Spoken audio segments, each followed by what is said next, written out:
Olá, estamos de volta com o ExpertCast, o podcast dedicado à inovação em saúde. Eu sou Gustavo Meireles, fundador da Comunidade de Inovação em Saúde, vice-presidente médico da AFIA e co-presidente do Instituto AFIA, e é um prazer ter você com a gente novamente para mais um episódio do ExpertCast. Eu tenho o prazer aqui de receber meus amigos J. Marcelo e Carlos Sacomani, ambos médicos híbridos que seguiram carreira em gestão, tecnologia, para continuarmos o papo do episódio anterior sobre os profissionais híbridos em saúde, especialmente aqui na área médica.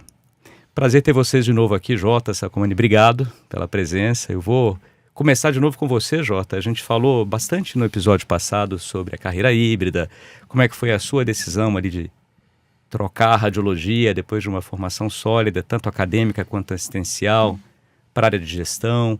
E aí você hoje com uma ampla experiência em gestão em saúde, agora diretor-presidente do Hospital Alemão Oswaldo Cruz. Como é que você enxerga a formação desses profissionais do futuro, né? Então, o estudante de medicina, o jovem médico, ou mesmo o médico mais experiente que quer seguir para a carreira híbrida, como é que a gente cria condições aqui no Brasil para desenvolver esses profissionais? Eu acho que essa é uma pergunta difícil, porque viabilizar uma formação que ela não é tão clássica, tão estruturada ainda, ela pede um esforço e investimento das duas partes, né, de quem está interessado nesse caminho e de quem está desenvolvendo conteúdo, viabilizando alguma solução de capacitação, né?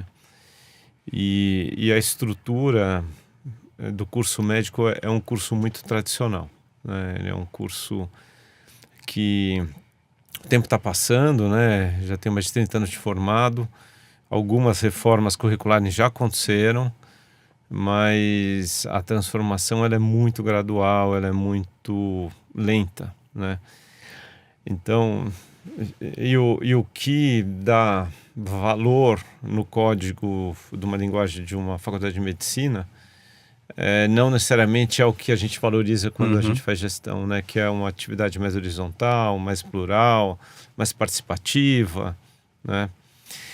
Então, eu acho que vai estar muito na mão dos indivíduos que têm interesse a isso, né? E quem tem interesse, ele vai ter que ser perspicaz para ver aonde que tem pistas e caminhos, né? Que isso pode estar, às vezes, num professor que já é um empreendedor, ou num outro profissional, um fisioterapeuta, um enfermeiro, qualquer outro profissional que já está mesclando conhecimentos, né? Um professor clássico, professor titular, né? A gente estava falando no episódio anterior, né? Do professor titular e tudo mais. Ele, em geral, não vai trazer isso. E ele é um modelo do médico ideal ainda, né?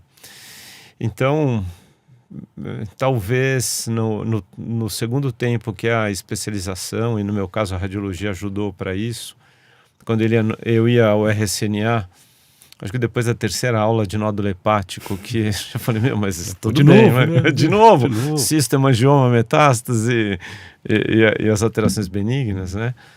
Aí você olha para a sala do lado, tinha lá gestão de qualidade, então se aprende, gestão de produtividade, se aprende. Tinha um evento fora do inverno de Chicago do RCNA, que era 2-3 dias de gestão, então se aprende, né? Então eu acho que é buscar esses conhecimentos, né? A turma médica geralmente gosta de estudar. Tem gente que faz 2 cursos ao mesmo tempo, direito e medicina, enfim, e pode querer fazer isso também, né? E buscar em outros campos de conhecimento estruturado, mais humanista, né? Que é o caso da administração, para se complementar, né? Porque eu acho que no curso médico eu não vejo fundamentalmente essa carreira acontecendo. Vai ter as disciplinas optativas, que eu acho que é um outro caminho também, que pode ser muito interessante, trazer outros profissionais para interagir com esse grupo de alunos que tem um perfil mais técnico, né? Eu acho que também ajuda a gente a desenvolver essas opções, esses caminhos, né? O que eu acho bacana, um médico que se capacita em gestão e continua como médico, ele tende a ser um médico melhor. Ele vai ser um médico mais produtivo, ele vai ser um médico mais inovador, ele vai conseguir falar de temas de uma maneira mais simples, com equipes multidisciplinares. Isso transforma o ambiente que ele está. E o médico, ele é um líder nato em qualquer sistema de saúde. Pode ser uma clínica de 10, 15 pessoas, pode ser numa empresa de medicina diagnóstica, como foi o nosso caso, pode ser num hospital, pode ser numa unidade básica de saúde. Ele é o exemplo, né? Então, não vejo uma solução tão fácil de estruturar. Mas quem quer, consegue hoje encontrar muitos caminhos, né? Eu acho que nos últimos 5, 10 anos, tem muita gente mostrando a pluralidade de caminhos, e aí depende da pessoa querer, né? Porque também tem gente que quer, mas não quer, né? Porque tem um lado que é o glamour, Isso. mas toda atividade, toda especialidade tem esse lado trash, né, Sagamani? Né, urologista, cara bacana, tal, mas o dia a dia, o pós-operatório, tal, a gestão é a mesma coisa, né?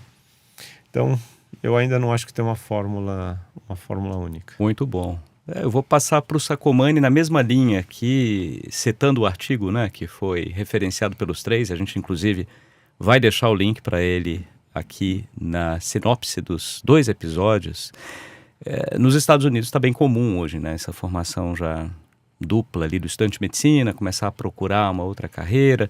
Aqui no Brasil nem tanto, como o Jota disse, o curso de medicina ainda mais tradicional, né? A gente vê já uma mudança do que foi, pelo menos aqui na nossa época, já mudou muito o currículo, as diretrizes curriculares nacionais para o curso de medicina, mas ainda assim é uma formação mais técnica do que outros cursos, né? Aí eu queria ouvir do Sacomani, como é que você enxerga, como é que a gente poderia adaptar esse modelo para a realidade brasileira, tanto ali na formação do estudante da graduação, como mesmo depois também. Puxa, como é que eu formo um Chief Medical Information Officer? Né? Quais são as habilidades que ele precisa ter e como é que eu consigo formar esse profissional para o mercado?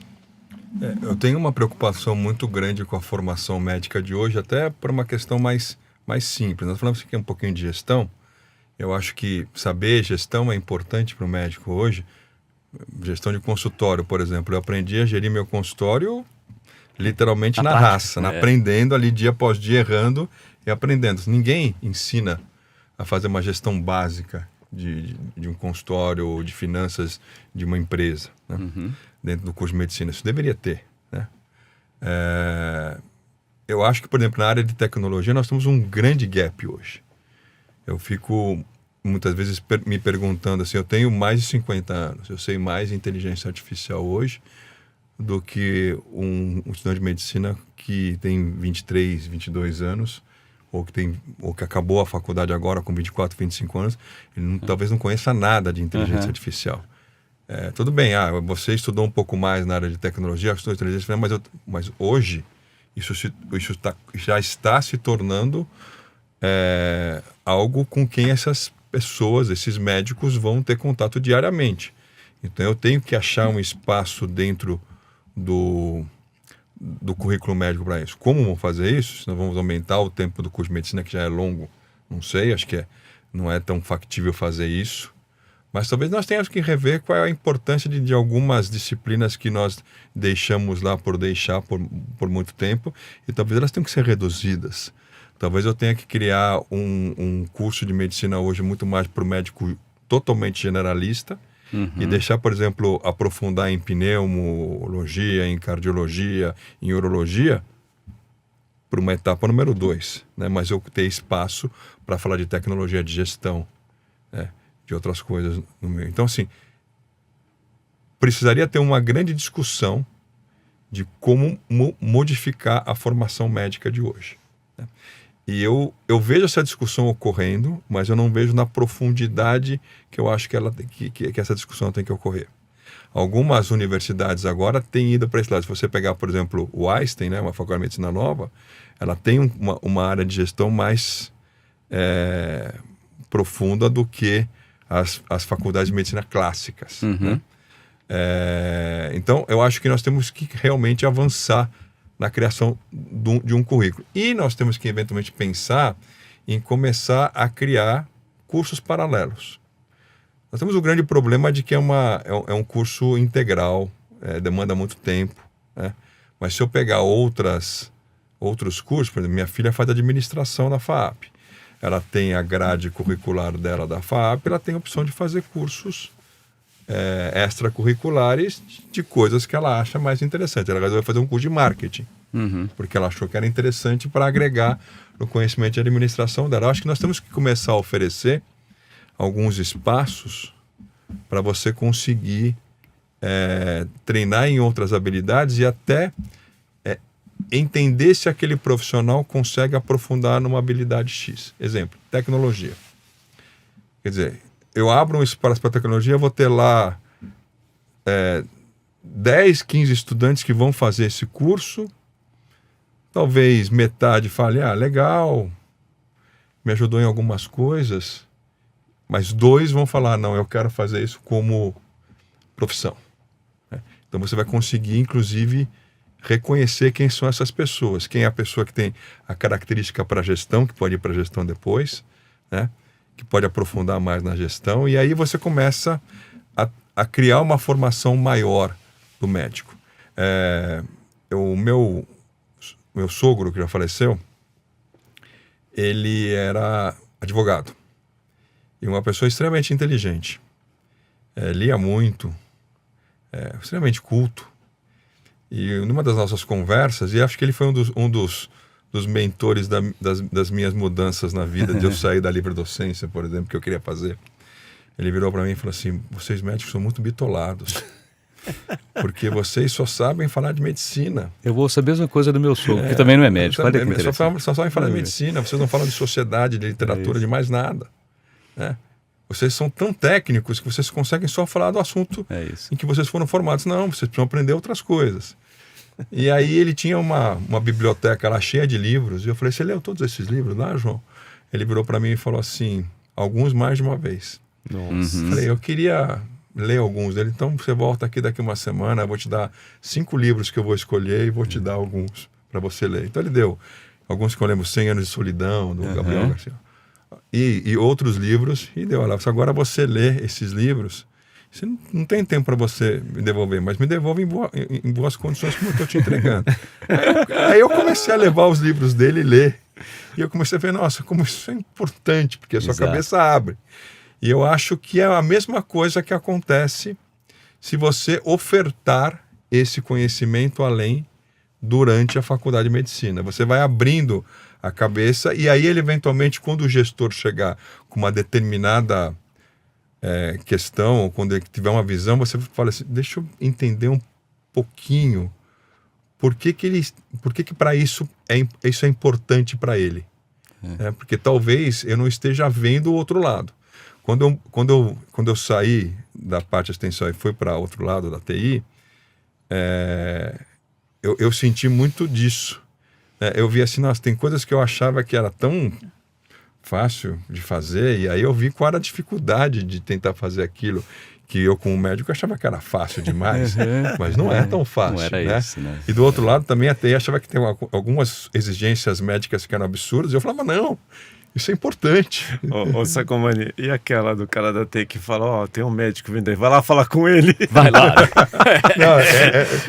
Vai lá falar com ele, não, o cara tem medo. Esse ponto era interessante, porque é aquela questão que nós conversamos antes, do respeito, né? Um bom médico.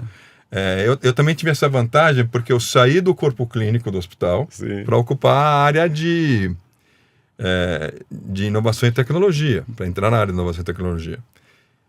Então era como se você era um de nós e agora você não é mais. Mas você foi um de nós.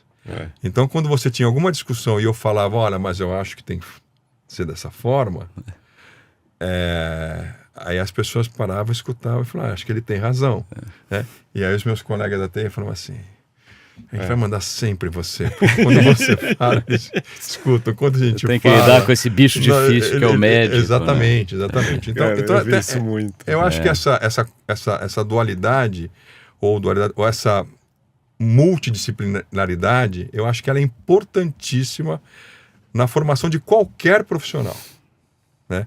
E eu acho que o nosso curso é tão técnico e por ele ter uma necessidade de ser muito técnico, você acaba esquecendo de fazer as outras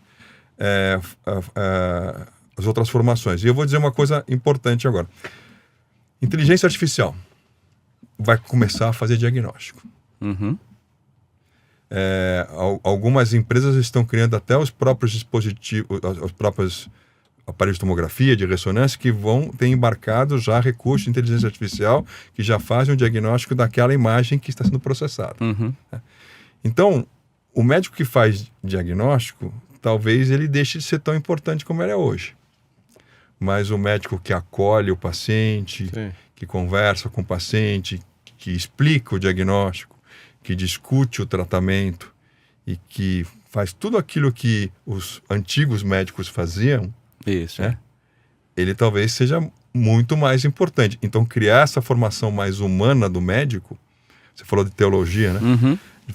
Talvez seja um ponto importante. Talvez o diagnóstico passe a ser uma coisa mais com mais auxílio da inteligência artificial, da tecnologia, e aí o médico talvez não carregue nas costas tanto o peso do diagnóstico, mas ele vai ter que ganhar outras habilidades de novo.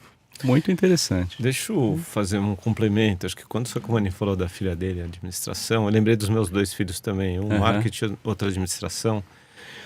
E eu acho que já tem faculdades fazendo isso, faculdade de medicina, que são os grupos de alunos. Né? Que nas faculdades de administração é muito comum, liga de finanças, de empreendedorismo e tudo mais. E se eu, salvo engano, eu tenho com a certeza, na Paulista, empreendedorismo e tal.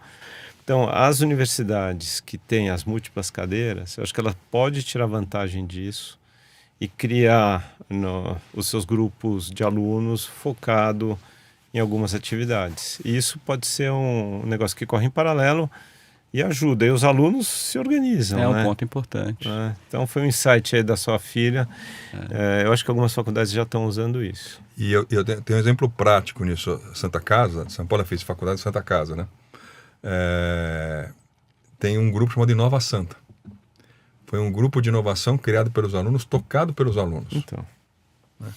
E que o foco é discutir inovação. Uhum. Eu mais de uma vez fui ou mentorar ou fazer palestra para esse grupo do Inova Santa, e eu fico cada vez mais impressionado porque eles têm os conceitos de inovação muito claros ali.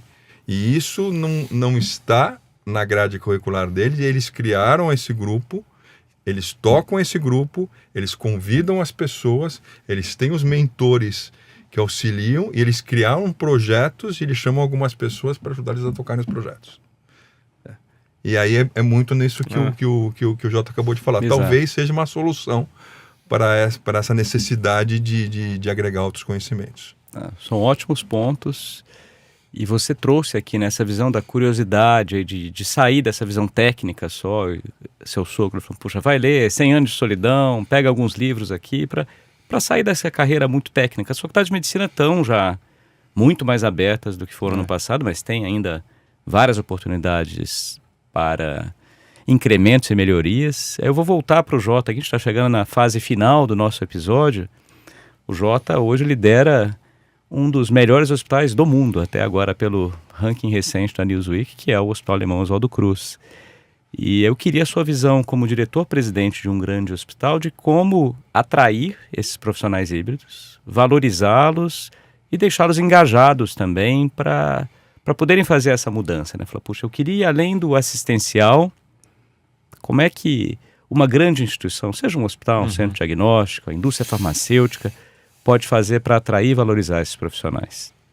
Sim, eu acho que a chave principal, que fala muito com a cultura do médico, é ele ter espaço para contribuir. Ele quer contribuir no desenho de um protocolo, na escolha de um material especial para ser aplicado numa cirurgia, e ele quer contribuir com a construção de uma instituição, né? Principalmente uma instituição tão tradicional como o Oswaldo Cruz, que tem um corpo clínico muito qualificado, né? Então, eu acho que se atrai o perfil do médico que está buscando se vincular a uma instituição de referência. E parte desse perfil, desse grupo médico, vai ser híbrido e parte vai ser assistencial. E você ganha na soma das duas partes. Você não perde num e ganha no outro. Você ganha, você só ganha quando você faz isso, né? Então eu estou lá há 4 anos. O que eu mais escuto do corpo clínico é a quantidade de oportunidades que eles têm de falar, de interagir, de contribuir, né? Eu almoço sempre que eu posso. Isso é bastante no restaurante dos médicos.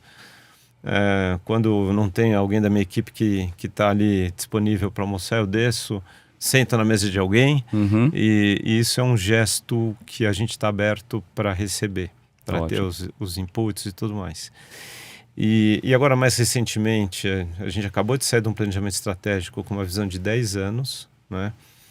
A gente escolheu as lideranças médicas para contribuir, para participar. Isso tem um insight de trazer as perspectivas que esses médicos estão indo em congressos mundiais, estão antenados como a gente sempre fez, e quer ver isso acontecendo na sua instituição para ele poder usar os recursos e tal, e contribui. Então, quando você faz essa inclusão, de fato, você prepara o terreno para depois interagir, cobrar, porque tem hora que você tem que cobrar, mas um jogo mais aberto que todo mundo entende que é um caminho que a gente está seguindo junto, né? E não é alguém que está ganhando, alguém que está perdendo.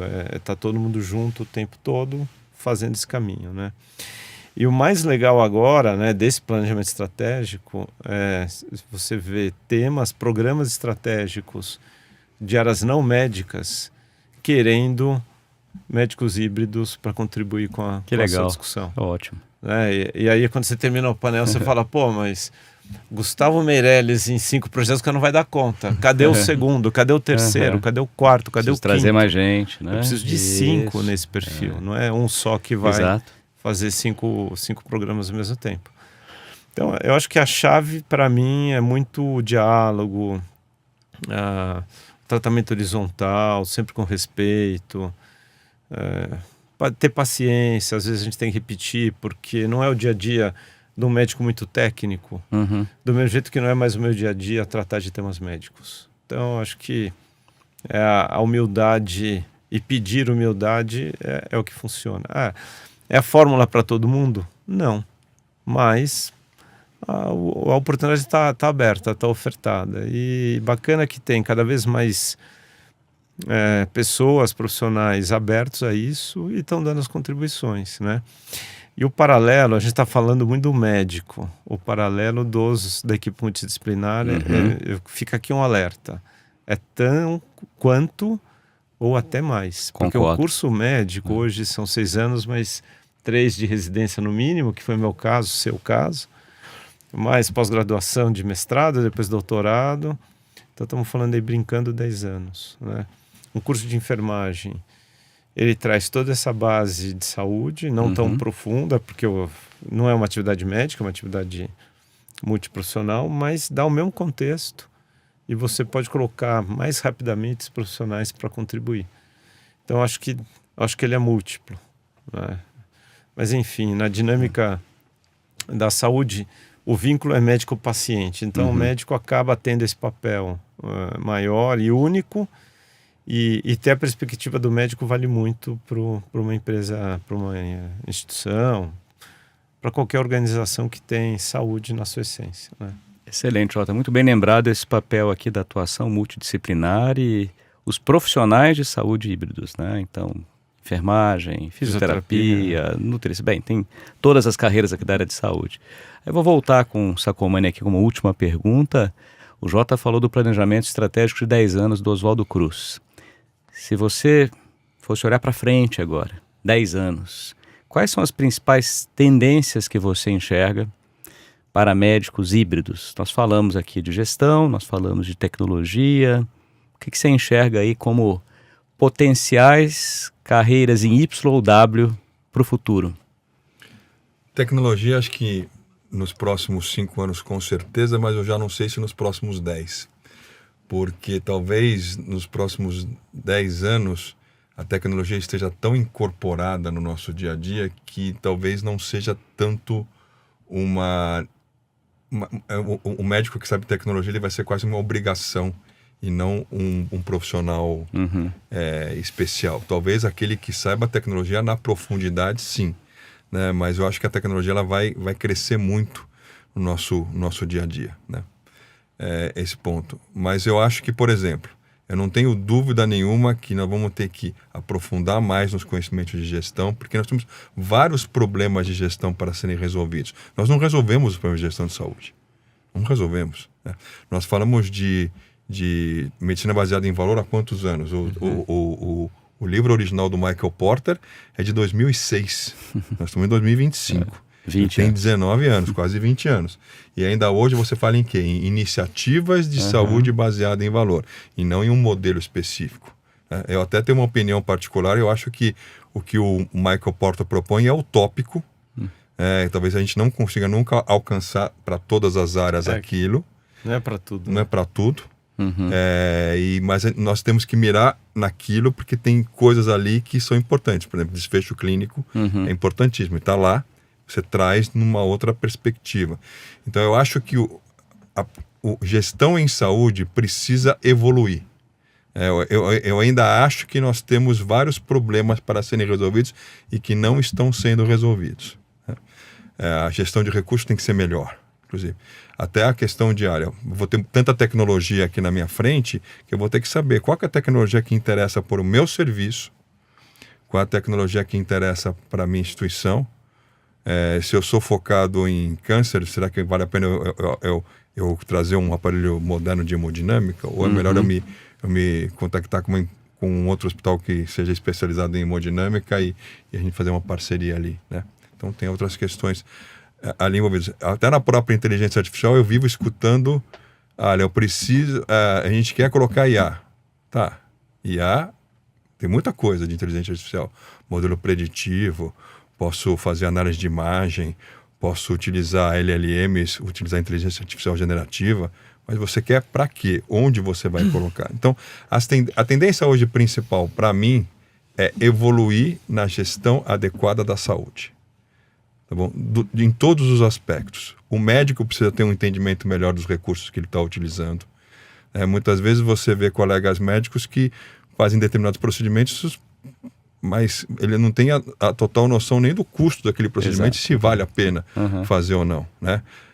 Por outro lado, você tem chegam recursos o tempo todo para o médico utilizar e ele não sabe exatamente, esse aqui dá um bom resultado, mas esse também dá, só que esse dá um bom resultado com um custo gigante e esse com um custo intermediário, então é melhor ficar aqui, né? Então eu acho que para mim a tendência principal ainda é gestão. E eu acho que a própria tecnologia ajuda na gestão.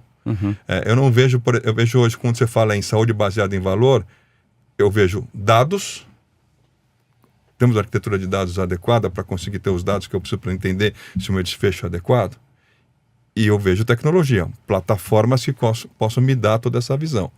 Então, para mim, ainda a tendência mais forte é evoluir na gestão. Muito bom.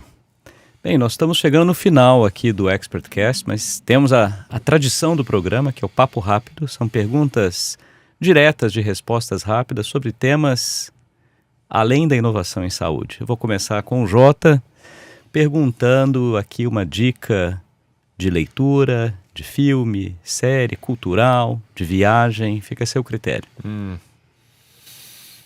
Leitura. Não foi à toa que vocês falaram dos 100 anos de solidão, do Gabriel Garcia Marques. Eu acho que essa é uma leitura obrigatória para qualquer latino-americano, né? Como diria Belchior, né? Qualquer latino-americano tem que ler. E a minha dica especial é ler o discurso quando ele ganhou o Prêmio Nobel de Literatura por conta desse livro. Então você entende o que significou o reconhecimento. E eu gosto tanto desse livro que tem vários documentários e tem a biografia dele, como ele conta como ele fez o livro. E o livro, ele quase morreu de tanto escrever, porque o livro estava na cabeça e tinha que dar aquela vazão. Ele se fechou e estava acabando o dinheiro, e a esposa que vendeu o primeiro capítulo porque ele não parava. Então a história é fenomenal. Eu acho que é Sendo Solidão. Ótima dica, muito legal. E você, Sacomani? Bom, eu tenho um hobby. Não sei se o Jota sabe que eu tenho esse hobby, mas eu sou um aficionado por vinhos há muitos anos, né? Eu tinha 28 anos quando eu fiz o meu primeiro curso de vinhos na Associação Brasileira de Sommeliers. Então já são mais de 20 anos tomando vinho. Eu não vou dar dica de vinho aqui no nosso podcast, né? Porque acho que seria um exagero. Não pode, se quiser, fica à vontade. Mas eu pensando numa viagem cultural, eu tenho uma dica de viagem que é assim, uma viagem curta, aqui pertinho, em 3 horas você está lá, 3 horas e meia. É uma cidade na divisa com Minas, que é Espírito Santo do Pinhal, que hoje é uma grande produtora de vinhos. Eles inventaram um conceito que é a dupla poda, né? Eles inverteram a poda. E eles produzem vinhos sensacionais. Uma em específico é muito boa, das vinícolas de lá. Então, para mim, assim, eu que sou um aficionado por vinho, eu sempre tento juntar as minhas viagens com alguma coisa da cultura do vinho. Você teve aqui um podcast com o Luiz De Luca que fazia maratona junto com as viagens. Eu gosto de fazer junto com os vinhos, né? Boa. Então essa é uma dica. A outra dica, acho que de livro, é um livro um pouco mais técnico, né? Mas eu acho que é um livro fundamental para a vida. Ele chama Getting to Yes, Chegando ao Sim, que é um livro conhecido. Sim. É um livro que é o conceito de negociação de Harvard. Mas lá tem muitas coisas importantes. Assim, muitas das coisas que o Jota faz na gestão é gestão de conflito. Né? Então você tem que ter aquela questão de não personalizar o problema, de querer resolver o problema e não ter sempre razão. Só que isso é importante para a sua vida. Você é casado. Se você tentar ter sempre razão na sua casa, as coisas não vão dar muito certo. Você precisa tentar negociar o melhor possível. Né? Então, se você tem algum problema na sua vida, se você também quiser ter sempre razão, você não vai chegar a lugar nenhum. Né? O Sacomani, o último livro dele, eu não sou otimista nem pessimista, eu sou possibilista. Ele tenta achar a possibilidade que viabiliza. Excelente. Boa. Esse estava na lista dos 5 lá do seu sogro, que ele deixou na não, leitura? Não, esse eu descobri depois. Eu vou voltar com o Jota agora para perguntar quem você entrevistaria num podcast. E o que eu sempre digo aqui para os convidados, vale alguém vivo ou já falecido? Eita, nós. Entrevistaria... Mas, portanto, não dá para entrevistar. Acho que da minha geração, o ídolo maior é Ayrton Senna. Legal. Acho que ele foi um ídolo numa dimensão que o país precisava. A gente tinha que ficar acordado de madrugada para assistir as corridas e se sentia mais brasileiro, né? Então, se eu pudesse, eu entrevistaria ele. Boa. E você, Sacomani? Olha... Eu traria alguém do mundo da tecnologia, mas alguém bem específico, que é o Steve Jobs, né? Mas não para falar de tecnologia em geral. Ele criou essa questão, isso aqui que nós temos na mão hoje, que são os smartphones, o conceito de smartphone praticamente veio com ele, né? Só que eu daria para ele a missão de resolver o problema de tecnologia em saúde, especificamente do uso de sistemas em saúde. Vamos criar sistemas com maior usabilidade, com maior facilidade.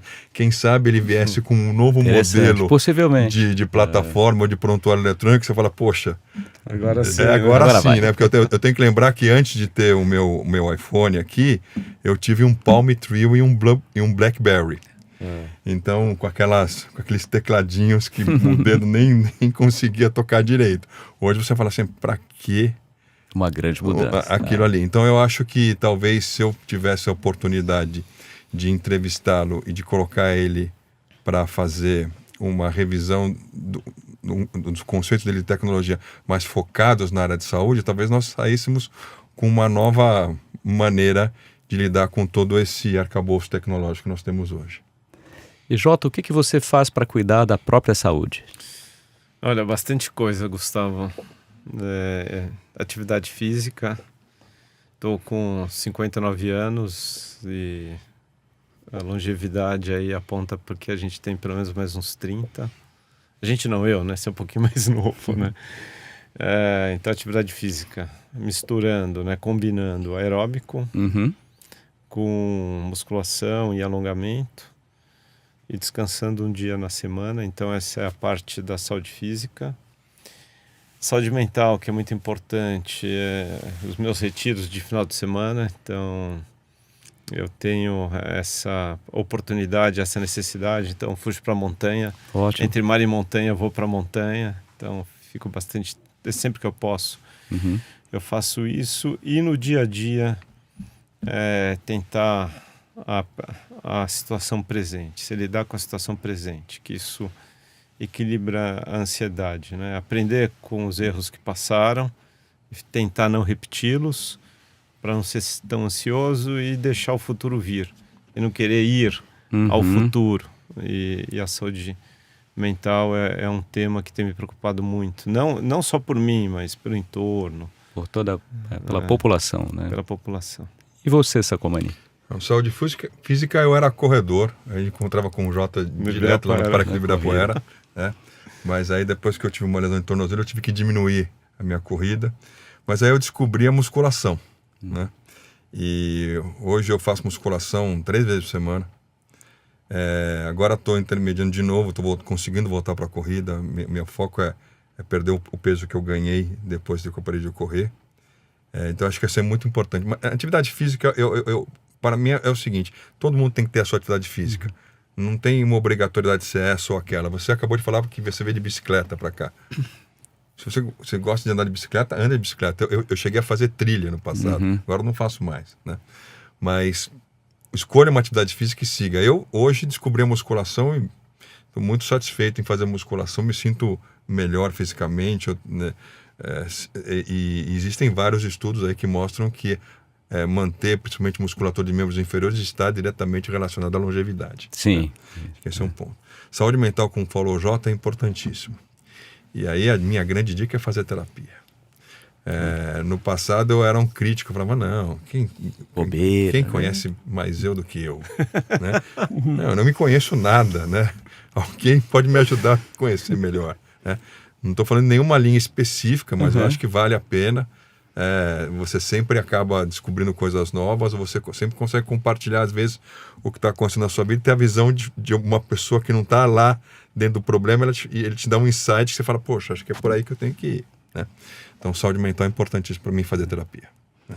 E para a gente fechar agora, Jota, qual que é a sua inovação preferida? Inovação preferida, eu penso nos wearables, smartwatch. Eu, com o celular, eu parei de usar relógio por muito tempo. E aí, por uma questão de saúde, eu voltei a usar e eu acho que o smartwatch é parte do futuro, até para longevidade, medicina e tudo mais. E recentemente ajudou com um amigo em comum que você conhece bem. Eu acho que para mim passa por aí. E uma coisa que eu tenho pensado, eu tenho expectativa, mas não sou mais da área da radiologia, assim, do dia a dia. Eu acho que a inteligência artificial aplicada aos padrões vai aumentar muito a produtividade do médico. Atividades repetitivas, aqueles exames monótonos, imagina, tórax, mais tórax, mamografia. Então, eu acho que aí eu tenho gostado muito dessa perspectiva. Beleza. Sacomani, qual que você escolheria? Eu escolhi uma do passado, né? Que eu acho que foi um grande divisor de águas, a televisão. Né? Porque até então você não tinha essa questão de ficar mais em casa, na questão de ficar ligado num monitor. Né? Tudo bem, depois veio o computador, hoje tem o iPad, tem o smartphone, você pode assistir streaming, etc. Mas streaming nada mais é do que você assistir televisão de uma outra maneira. Sim. Né? E até você pode usar streaming na televisão. Né? E ele também acho que democratizou a informação. lá atrás, né? Continua hoje, né? Tudo bem que tem conteúdos de baixa qualidade, mas tem conteúdo de excelente qualidade, né? Democratizou a informação. As pessoas hoje conseguem ter informação muito mais rápido. E tudo... hoje nós temos as mídias sociais, mas durante muito tempo quem trazia informação para casa era a televisão. E assistir um jogo de futebol ao vivo era bom, de futebol, né? Também, ao vivo, né?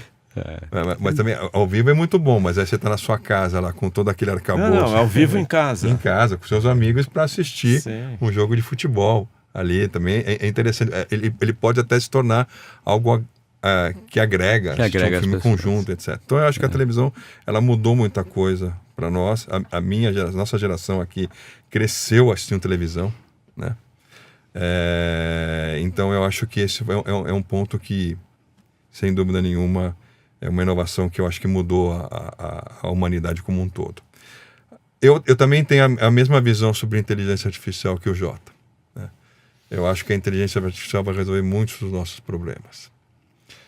Na área de saúde eu vejo várias aplicabilidades, várias. Só preciso entender o que eu vou utilizar, a ferramenta correta, como qualquer outra coisa, com qualquer outra tecnologia. Mas na nossa vida, eu acho que ela vai fazer com que as coisas fiquem mais fáceis para a gente. Ela já faz isso, né? Porque você vê, por exemplo, hoje, assim, alguém tem guia 4 rodas dentro do carro hoje? Não tem.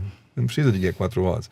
Alguém coloca o GPS lá em cima? Não, você usa o Waze. Né? E você usa o Waze, às vezes, para o caminho que você sabe. Porque você só quer saber se o caminho que você sabe é o melhor caminho naquele dia por causa do trânsito. Exato. Né? Então, e o que é o Waze? O Waze é um agente de IA. O Waze é o típico agente de IA. Ele recebe os dados dos outros motoristas, né? das outras pessoas que estão no tráfego. Ele processa esse dado e quando você pede o caminho, ele te dá o melhor caminho baseado nos dados que ele recebeu. Ele reconheceu o ambiente e te deu uma informação. Ele é um agente de IA. E um agente de IA que a gente usa no dia a dia. E eu acho que outros podem existir também, podem nos ajudar em uma série de tarefas do dia a dia. Muito bom, Jota Sacomani, foi um grande prazer receber vocês aqui. Obrigado pela presença no ExpertCast. Eu, como médico híbrido, gostei muito de aprender com 2 outros colegas também, atuando além da atividade assistencial. Obrigado, espero receber vocês num outro episódio do ExpertCast. Obrigado. Bem, e para você que está nos assistindo, ouvindo, não deixe de seguir o ExpertCast na sua plataforma preferida, nos avaliar com 5 estrelas, compartilhar com seus amigos, colegas, enviar nas redes sociais e também seguir a Comunidade de Inovação em Saúde, que já conta com mais de 12 mil integrantes. Nossos grupos são abertos e gratuitos. Você pode encontrá-los em www.inovaçãosaude.com. O ExpertCast tem a produção da SoulPods e o apoio da Agfa Radiology Solutions. Muito obrigado pela companhia e até o próximo episódio.